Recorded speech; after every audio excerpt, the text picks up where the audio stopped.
Dan Hardy claims that he and Tyron Woodley have agreed on terms to a fight, but Tyron hasn't signed the contract yet. Is this Tyron Woodley contract signed? Have you gotten a contract? What's going on here? Yeah, any more DMs?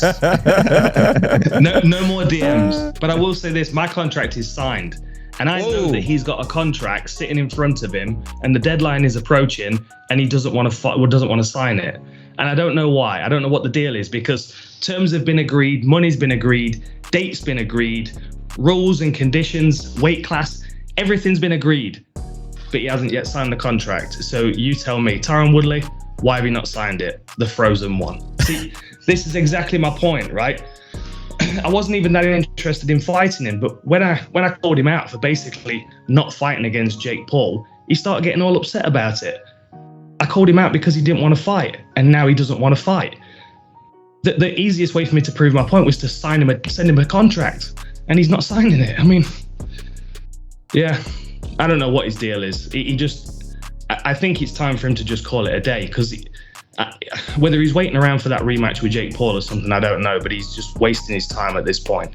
He's talked a big game. He says he wants to fight. He's agreed. He's gone through all the deal. I've got medicals booked in on Monday, and if I don't hear from Tyron Woodley by the end of the week, I'll be looking elsewhere.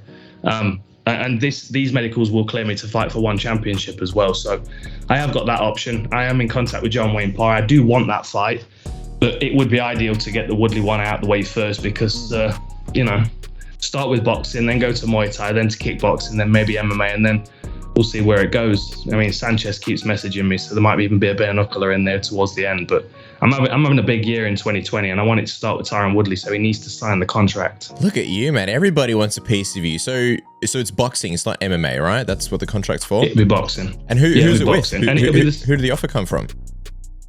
Well, it's a new promotion, but it'll be the first quarter of next year in the UK. That's the plan. That's the deal. And the money that they offered him is good, and he's agreed to it. I know it's more than he's getting anywhere else as well. That's a fact. So he just needs to strap on a pair and sign the contract so we can get this done. Wow. What was the date? Did you say? When do they want to do it? It'll be March. We're looking at March. Wow. Wow. And just, are we looking at sort of welterweight? What kind of weight class are you looking at? Because I know you said you were getting shredded last time you were talking to us. What are we looking at? Yeah, but this is the thing. I knew there were going to be excuses, so I cut off all of the routes for excuses. These guys, I knew they were going to offer him money that was going to be appealing to him. There's plenty of time to prepare. There's no excuse there. I offered him the same weight class that he fought Jake Paul at, which is what, 190. Like, we can fight at whatever weight class he wants. We can do 205 if he wants. We can do uncapped, unlimited weight. I'm not bothered. He just needs to sign the contract. The money's good. The rounds are good. The promotion's good. It's going to be a lot of fun. I'm going to light him up. I'm going to switch him off, and I'm going to prove my point that he doesn't like fighting. Get your little pen out, the one that you wrote your I love Jake Paul on your finger, and write I'll fight Dan Hardy on this contract, and send it back to the promoter, and then we can get started.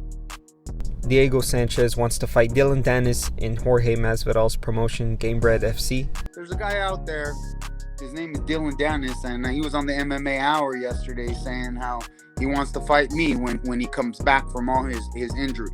So, hey, Jorge, George, there's your main event right there, buddy. You know, everybody wants to see Dillon get beat. I'm the legend to do it. Let's take the gloves off and see if this troll talker really is a fighter, or if he's just a troll talking on the internet. Yesterday it was revealed that Kevin Holland is out of his rematch with Kyle Daukaus that was set to take place on November 13th. Kyle revealed the news on Twitter saying, "Hey Kevin, sorry to hear about the injury. Heal up. I'll see you in February. But first, I'm gonna handle some business." As of now, there's no word from Holland, and his injury is unknown. Brendan Schaub recently gave his take on why he thinks Conor McGregor has been in the news so much lately. I think Conor, and you guys know this, I fucking love Conor McGregor. Still do. Can't defend him for any of the stuff he's been doing, but I just think he's lost his identity. And I think the casuals go, dude, but he has whatever, $1 billion. It's not about money. There's this sacred thing of fame that I think he's scared of losing, and I think he doesn't know how to deal with it. BetterHelp.com, promo code CATH. But the thing is he doesn't know how to deal with it. So him lashing out, it's just not good, man. It's just not good. It's such a bad look. And at some point, the UFC has to go, dude, what the fuck are you doing, man? What are you doing, dude? How many times we got to go through this? Even proper whiskey.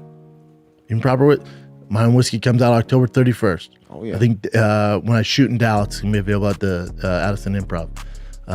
Tiger Thick whiskey. But the thing is even as a person who just dabbles in a little bit of what Connor does when it comes to whiskey, you can tell proper 12's even pulling back. They're like, whoa, we don't want to be associated with this, man. It's tough to defend. And I love Connor. I love what he represents. It's just a shame to see this shit going down. That's all the news for today, guys. As always, thank you for watching.